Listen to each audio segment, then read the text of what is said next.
যত জানাকার সবার এক দল, বুঝতেছেন আপনারা কথা? যত খুনি সবার, আমেরিকার যত খুনি, বাংলাদেশের যত খুনি, ভারত পাকিস্তানের যত খুনি, সবার একটা দল। ভারতের যত চোর, বাংলাদেশের চোর, জাপানের চোর, যুক্তরাষ্ট্রের চোর, সব চোরদের একদল। এই হবে আলাদা দল। ওই পৃথিবীর দলীয় যে আমি অমুক দল করি আমরা এখন এই হিসাবে না, কথা বুঝতেছেন কিনা?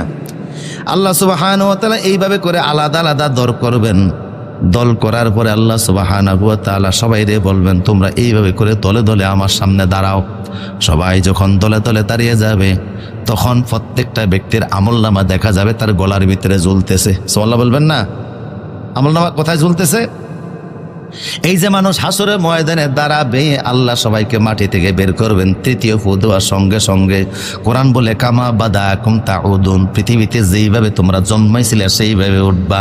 তার মানে পৃথিবীতে আমরা যে জন্মাইছিলাম পরনের ভিতরে কোনো কাপড় চোপড় ছিল নি, কথা কোন টাকা উলঙ্গ অবস্থায় আইছে না?